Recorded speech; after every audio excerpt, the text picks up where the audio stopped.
Ladies and gentlemen, welcome back to Gaming with me, Tony Mo, and today we're going to be taking a look at the virtual map tool, or virtual map, I guess you could say, that just launched for The Division. They've got it live over on the Ubisoft website. I'll have it linked down in the description below. You can go check it out for yourself, spend all the time you want in it. But I figured it'd be fun to take a quick look at it. It's Friday. Everybody's kind of relaxing, right? Getting ready for the weekend. A little bit of fuel to feed the flame that is the hype for The Division. I have no problem with that at all. Really stoked about this. I thought this was an awesome idea. I like they're finally starting to show pieces of the game to us. They're giving us cool little tools. And I think the contents that are inside of this right now, right, very much help solidify the fact that The Division is an RPG even before it's a third-person shooter, a shooter in general. And you can see there's going to be more elements coming to this map, but right now we've got a couple RPG basics we can click on. And we're going to go ahead, we're going to start with Chelsea PIER. We're not going to look at everything because some of it's just kind of stuff we already know, but there is some cool little facts here, again, kind of helping you understand the RPG basics of The Division. You can see the orange area here is the dark zone, just kind of a rough over-top view of the map. So let's start with Chelsea PIER here. Yes, look at this. We've got a Google Maps 3D variant of the actual world.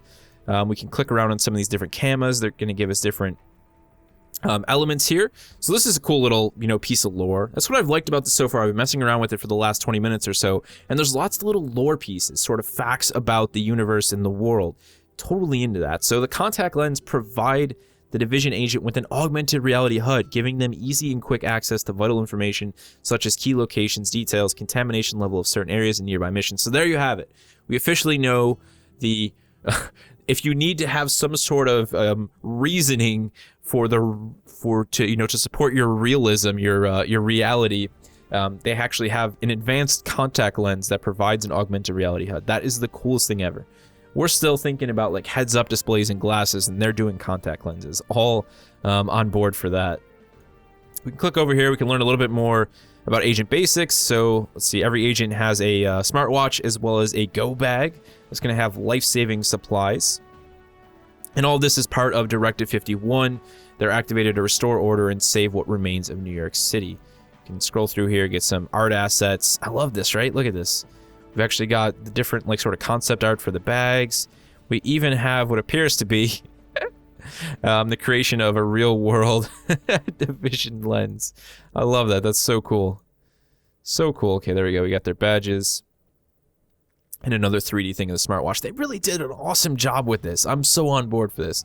There's Directive 51 basically telling us that it grants power to executive procedures for continuity of the United States federal government following a catastrophic emergency. You'll also notice right before this drops, we've got Dark Winter pops up. So maybe that was just kind of the name of the disaster that they've called it. A little bit more information about the joint task force that formed up when everything hit the bag. Also, all the different podcasts that they've been recording with the game directors as well as different pieces of the development team can be found throughout this virtual map. Really love that. Strongly recommend you guys check these out. One of the cool things kind of reminds me of when Brothers in Arms was being developed, how they always had, I think his name was Colonel Antal. But anyways, he was their military expert and sort of historian. They kind of have the same sort of thing for the Division to try and nail accuracy with weapons and the sort of situations that the government would engage in if a situation like this actually occurred. On board for that. Love what they're doing with that. So let's head over into the base of operations, take a quick look here. A lot of stuff that we talked about in some of the other videos I've covered, get an idea for the base of operations. The fact you're going to build this up, you're going to have the 3 different wings. They're going to help you to unlock more perks, increase your tech supply. So this is going to be kind of your first well-established place that's going to help you start to get some of the better gear and equipment. You're going to have the ability to sell and purchase equipment and modifications.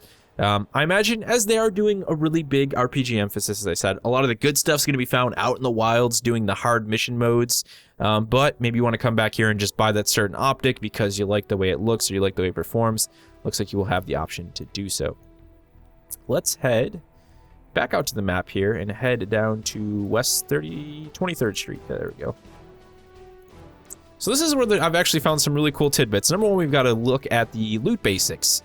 So a lot of people are trying to guess. I've had a few people yell at me saying there's going to be black weapons are the best. They're following a pretty standard loot color system. So 5 different types of loot: white, green, blue, purple, and orange.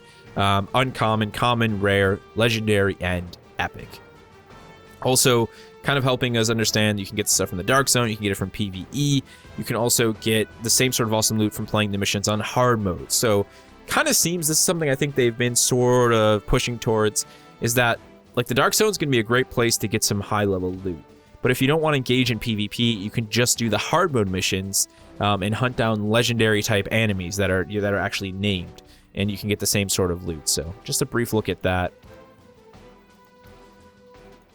Over here, look at the riders. So just basically kind of one of the most bare bones, probably one of the first unorganized criminals you're going to run into. They have no leader, and they just want to rob and kill others for their own survival. Basically the vultures of New York City at this point. Also look at the riot shield. I think this is the first time we've actually seen the riot shield being used from a player's perspective. And I love that. Super stoked for like all of the different gadgets and pieces of tools you're going to be able to pick up along the way. I think these are the elements that are going to make the game a lot of fun. They're what's going to make your character and playstyle unique when playing with your friends. Really looking forward to seeing more of that kind of stuff. Looks like we got one more over here. So sticky bombs, again, kind of lots of highlights for the different weapons and equipments and gadgets. Sticky bombs are also going to have talents just like the regular weapons. So you could have a napalm-based sticky bomb. Maybe there's going to be a poison gas-based sticky bomb. We really don't know, but they've already shown off the napalm one. So more variants are definitely possible. Let's head back to the map here. You can see we've got the wall for the Dark Zone. We're not even going to click on that. Basically, you know, the entry point into the Dark Zone. Then we've got Madison Field Hospital. So this was a big deal for them, right? And they talk about it. Oh, oopsie. Let's go back one more. Back to Madison Field Hospital. They talk about the inspiration for this. So MSG is obviously one of the most iconic buildings in New York. They say it right there. All the biggest sport events, concerts have taken place there. And what happened after everything hit the bag is they turned it into one of the biggest field hospitals. And this is an area that I think we might see in the beta. I'm not going to say too much about that. But brief look at the outfit basics. So the way outfits work, I don't know if I've talked about this in the past, is you actually have outfits which are just vanity items. They change the cosmetic appearance of your character. On top of that, then you'll have your gear, which provides you with your armor and stat bonuses. So you get 2 layers to change the way your character looks, which I'm totally on board for. Love that. Early game, this is going to be, you know, one of the first areas you're in. You're going to have your base of operations over here, right across the street. You can see right here, skill branches, all going to be inside Madison Field Hospital. We got another podcast for setting and tone. Again, really, really recommend you guys listen to those. Awesome stuff within there. We'll click on the Dark Zone. We'll click on the Dark Zone just because we're over here. It's going to show us another faction. We got the Cleaners. This is probably one of the factions that we've seen the most since the Division was originally revealed. They are running around just burning everything. You can see right here, Cleaners are blue-collar workers who lost everything during the outbreak. They're convinced the only way to save the city from the virus is to burn everything down, including the people still living in it. Just not themselves. A little bit selfish there. Nonetheless, cool faction. I like their motives. No matter how twisted and screwed up they absolutely are.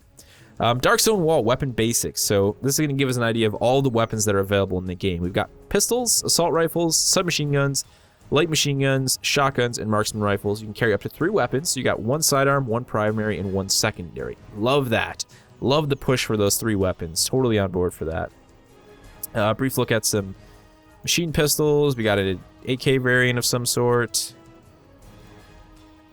Maybe a 9.2 M9 there. Yeah, there we go. Cool. Okay, here's the Rikers. Some of you guys actually mentioned this. In the most recent trailer we saw the Rikers. They are escaped convicts from Riker Island. They come from various gangs, but they decided to unite for the sake of the power by the numbers motto. Their first objective is to exact revenge on the authorities, killing everyone with a uniform, especially members of the JTF. They want to live the mid-crisis like kings and go out with a bang. So they're probably going to be a pretty high-level threat. We've got the player archetypes, just talking about building your different classes based on the perks and skills and talents you're going to be able to unlock. Head back out to the map. So, pretty cool little tool, right? Like, I'm so on board for this kind of thing. I can't wait to see what they add here. Just kind of, you know, an idea of the RPG basics. I don't know if they're going to talk more about high-level content, contamination zones. There's a lot of stuff left to talk about that they can throw into this virtual map as we move closer to launch. As I said, guys, it'll be available down in the description below. Click that link and check it out for yourselves. listen to the podcast. I actually just recently realized that they were doing all these podcasts with the developers, and like, if I had known that those were there since the start, I think it really does, like, what I've listened to helps you get an understanding for the developers at Massive, the realization that this is just a Ubisoft-owned studio. Like, this is Massive Entertainment, which is now Massive Ubisoft. These guys have been making games before they were with Ubisoft. They're a very passionate team. They want the game to be good. They're not looking to rip us off and nickel a dime us, and most developers aren't. They just want to make good games. And I'm really genuinely excited to see what they bring to the table with The Division at launch, as well as moving in the future. If you guys have any thoughts of your own regarding the virtual map, any questions for me, as always, leave them down in the comment section below, and I will see you in the next one.